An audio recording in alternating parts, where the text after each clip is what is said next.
Hello students, मैं Anushka. Welcome back to my YouTube channel Anukool classes. So students, आज मैं आपसे बात करूंगी रिसर्च मेथोडोलॉजी के बारे में।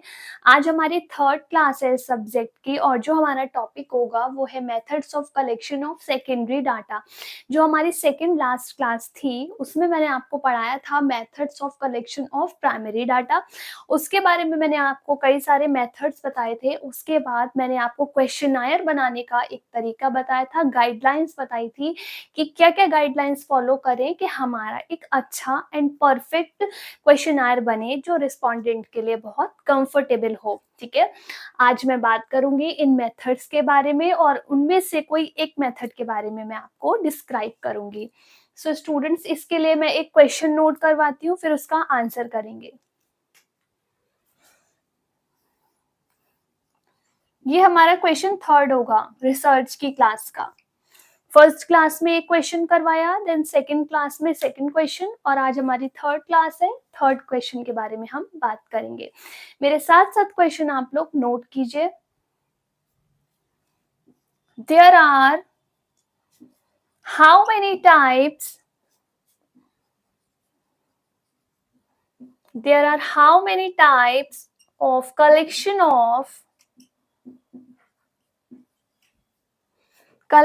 of secondary data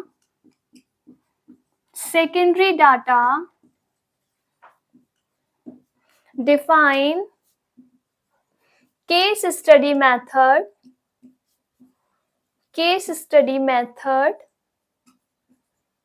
in brief। आपको मेथड्स बताने हैं कि किन किन तरह से हम सेकेंडरी डाटा को कलेक्ट करते हैं और उनके मेथड्स में से कोई एक मेथड है जिसका नाम है केस स्टडी मेथड, उसको हम शॉर्ट में डिफाइन करेंगे। सो स्टूडेंट, सबसे पहले आप समझे कि सेकेंडरी डाटा होता क्या है। I already told you in the first class की सेकेंडरी डाटा क्या होता है। ये वो डाटा होता है, ये वो इंफॉर्मेशन होती है जो फर्स्ट हैंड डाटा की हेल्प से कलेक्ट की जाती है। सेकेंडरी डाटा को हम सेकेंड हैंड डाटा भी बोलते हैं क्योंकि ये डाटा ऑलरेडी पब्लिश किया जा चुका है, उसको बस अब हम यूज कर रहे हैं, इसीलिए ये सेकेंड हैंड डाटा है। जब फर्स्ट टाइम डाटा कलेक्ट किया जाता है तो उसको प्राइमरी डाटा बोलते हैं और ये सेकेंडरी डाटा है, सेकेंड हैंड डाटा है। इसको जो है कलेक्ट करना बहुत इजी है और टाइम भी कम यूज होता है। फॉर एग्जाम्पल, आप नेट से अगर डाटा कोई कलेक्ट कर रहे हो, कोई इन्फॉर्मेशन अगर आप नेट से निकाल रहे हो तो वो बहुत इजी है निकालना, उसमें कोई भी टाइम नहीं लगता है। ये सेकेंडरी डाटा होती है। मेरे साथ साथ आप लोग नोट कीजिएगा, पहले क्वेश्चन नोट कर लीजिए।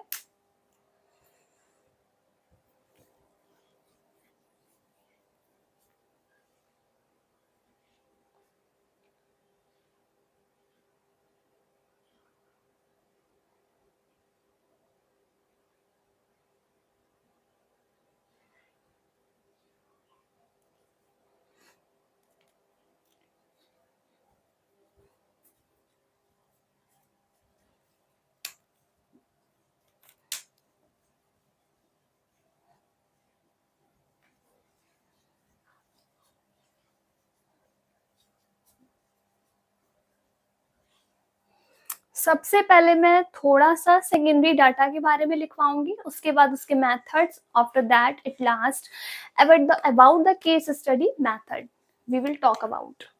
नोट करिए, these are already available these are already available।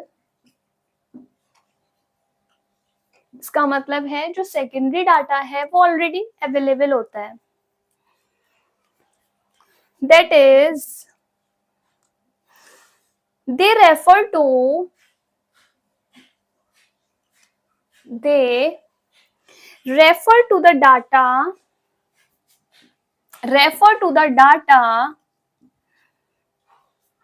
which have already been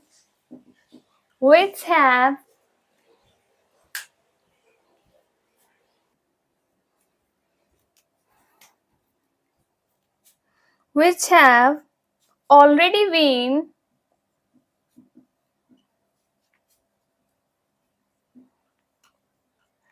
already been collected and analyzed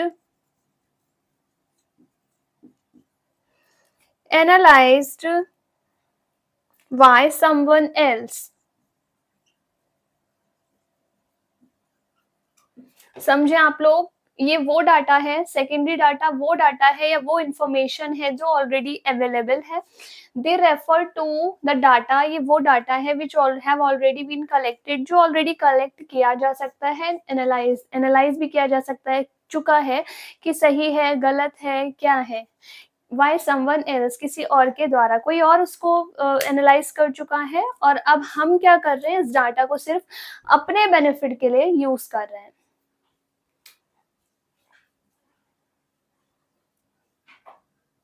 secondary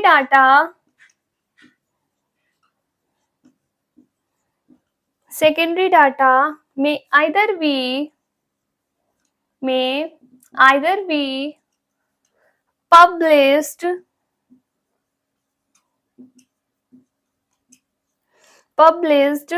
or unpublished data, or unpublished data।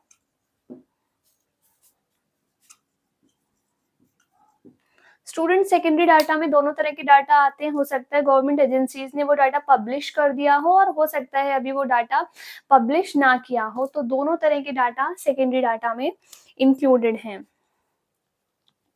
So researcher मतलब जो भी रिसर्च कर रहा है to collect information must B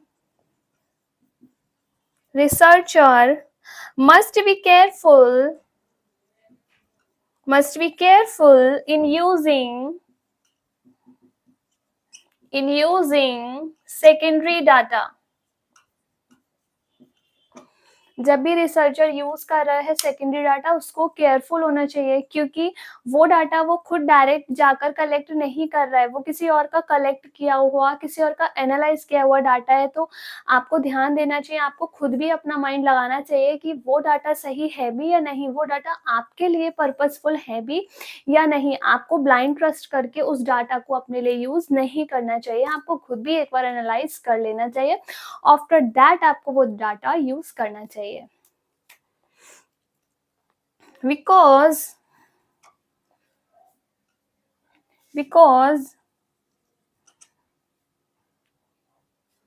the data available may be sometimes unsuitable। जैसा कि मैंने आपको बताया कि हो सकता हो जिसने वो डाटा फर्स्ट टाइम कलेक्ट किया था उसके लिए दैट वाज सुइटेबल, बट आप जिस पर्पस के लिए डाटा कलेक्ट कर रहे हो ये डाटा आपके लिए सुइटेबल नहीं है। तो आप एक बार देख लो कि वो अनसुइटेबल डाटा तो नहीं है। आपको ऐसा नहीं करना है कि आपने नेट से डाटा कलेक्ट किया और उसको देखे बिना ही, उसको एनालाइज किए बिना ही आपने अपने पर्पस के लिए यूज कर लिया। तो ऐसा बिल्कुल भी नहीं करना है। आप एक बार उसको एनालाइज करो, अच्छे से रीड करो, उसके बाद ही उस डाटा को यूज करो। Students noted. आगे बढ़ेंगे फिर हम लोग।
नोट करिए मेरे साथ।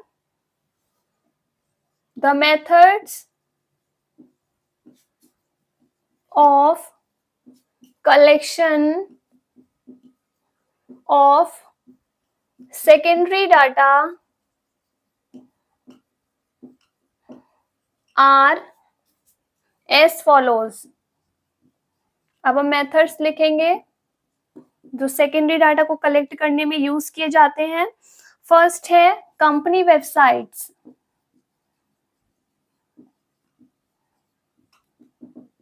स्टूडेंट्स, कंपनीज की वेबसाइट्स होती हैं, उनमें बहुत सारी इंफॉर्मेशन होती है, डाटा होता है, तो आप वहां से भी अपने यूज के लिए डाटा को कलेक्ट कर सकते हैं. वो डाटा ऑलरेडी कंपनी ने रिसर्च कर रखा है तो वो हमारे लिए सेकेंडरी डाटा बन जाता है. सेकेंड है गवर्नमेंट एजेंसीज, स्टैटिस्टिक्स. गवर्नमेंट ने भी इंफॉर्मेशन पब्लिश कर रखी होती है बहुत सारी, लाइक पॉपुलेशन के बारे में, पॉवर्टी के बारे में उन्होंने स्टैट्स किया हुआ होता है, तो आप उनसे भी इंफॉर्मेशन वहां से भी कलेक्ट कर सकते हैं.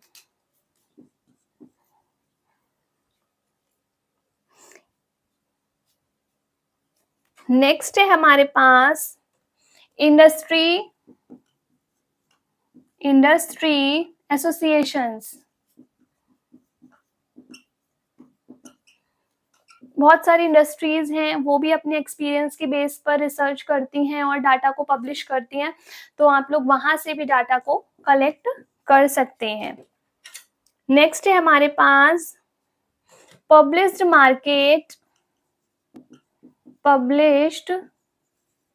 Market research reports. मार्केट में बहुत सारी एजेंसीज होती हैं जो कि रिसर्च करती रहती हैं और अपनी रिपोर्ट्स उस बारे में पब्लिश करती रहती हैं, तो हमें वहां से भी इंफॉर्मेशन मिल सकती है किसी भी बारे में जो आपको चाहिए. ठीक है. नेक्स्ट है हमारे पास ट्रेड पब्लिकेशंस.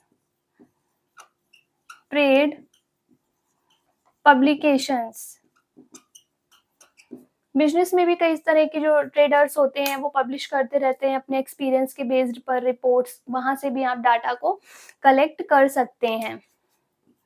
लास्ट है हमारे पास केस स्टडी मेथड.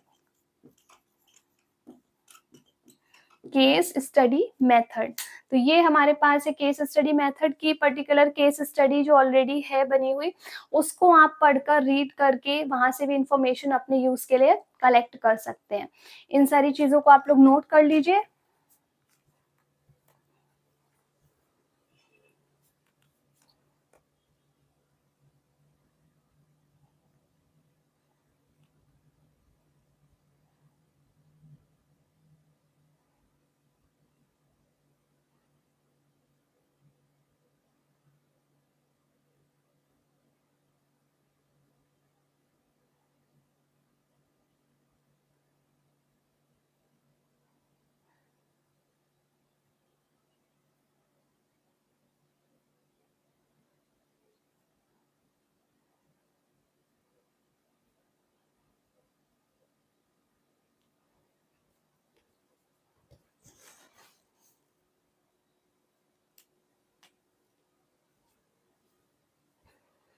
स्टूडेंट्स, जो लास्ट मैंने आपको नोट करवाया है that is case study method.